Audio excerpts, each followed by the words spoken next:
हिंग घालते मी. तर काल 2 EMIs ड्यू होते आणि मी ह्या इम्प्रेशनमध्ये होती की मी माझ्या अकाउंटमध्ये पैसे ठेवले आणि माझ्याकडे 2 अकाउंट्स आहेत. सो मी काय केलं होतं ना, ज्या अकाउंटमधून EMI कट होणार होता त्या अकाउंटमधले पैसे मी दुसऱ्या सेव्हिंग्स अकाउंटमध्ये टाकून ठेवले होते आणि मला असं वाटलं की मी ठेवले आहेत त्या अकाउंटमध्ये आणि आय थॉट की माझा EMI कट झाला आहे. मी काही चेक केलं नाही. झालं असं की संध्याकाळी मला मेसेज दिसला की तुमचा EMI नाही, माझ्या अकाउंटमधून काही पैसे कट झाले आणि संध्याकाळी मग मला कळेच ना की हे का झालं. तर मी बँकेला कॉल केला. त्यांनी मला सांगितलं की EMI बाउन्स चार्जेस आहेत. तर मी म्हटलं अरे दॅट्स व्हेन आय रिअलाइज की मी त्या अकाउंटमध्ये पैसे ठेवलेच नाही इनफ, त्यामुळे ते बाउन्स झाले. मग मी परत ते पैसे टाकले आणि आय वॉज वेटिंग की आज EMI कट होईल, जो की झाला नाही. मग मी परत ज्या बँकेचा EMI होता त्या बँकेला कॉल केला. त्यांनी मला एक परत धक्कादायक गोष्ट सांगितली. ती म्हणजे की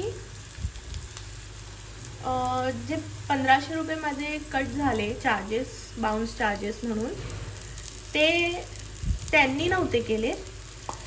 ते माझ्या सेविंग्स, ज्या बँकेत माझं सेविंग्स अकाउंट आहे त्या बँकवाल्यांनी केले बिकॉज तो EMI बाउन्स झाला. आणि मग त्यांनी सांगितलं की आता आम्ही पण परत करणार आहोत 1400-1500 रुपये. I mean I know it's my mistake, मी विसरून गेली. But it hurts right. 1500 एका बँकेने कट केले, मग दुसऱ्या बँकेने परत 1500 रुपये कट केले. तर मग मी त्यांना विचारलं, म्हटलं की हे आता कधी कट होणार आहे. मग मी अकाउंटमध्ये पैसे ठेवले आहेत ना, मग माझं कट करा ना EMI, का मी मॅन्युअली पे करू. मग ते बोलले की नाही, तुम्ही मॅन्युअली करू नका बिकॉज सिस्टममध्ये अपडेट व्हायला वेळ लागतो आणि मग तुम्ही EMI पे केला असेल तरी मग परत अटेम्प्ट होईल EMI कट करण्यासाठी. तर मग परत तुम्हाला चार्जेस लागतील किंवा एक्स्ट्रा पैसे कटतील, तर तुम्ही नका करू. And since then I been waiting. त्यांनी सांगितलं 4 to 10 मध्ये तुमचं अटेम्प्ट होईल.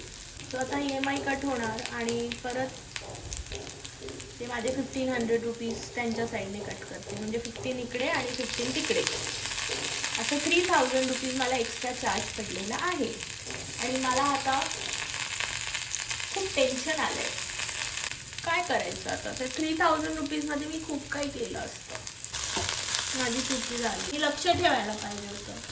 जर त्यांना सांगायचं, रडून पडून करायचं, हे चाललं. एवढा मोठा चार्ज मला बसलेला आहे.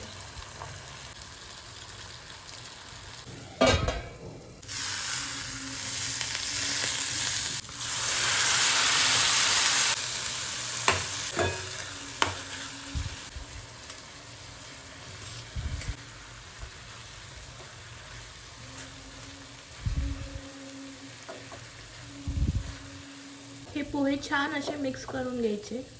पोहे एकदम नरम नरम मऊ मऊ हवे असतील ना, तर काय करायचं, ह्या पोह्यांना एक 2-3 मिनटं फक्त असं झाकून ठेवायचं. तुम्हाला हवं असेल तर तुम्ही फ्लेम लो करून ठेवू शकता किंवा बंद करू शकता.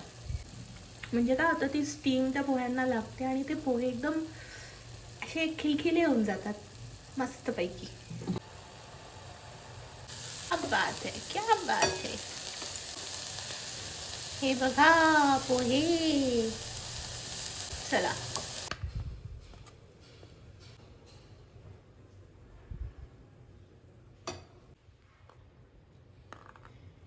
सो हे झालेत आपले पोहे आणि मटकी ready. Do let me know की तुम्हाला कसं वाटलं आणि भेटूयात नेक्स्ट व्हिडिओमध्ये. Take care. बाय.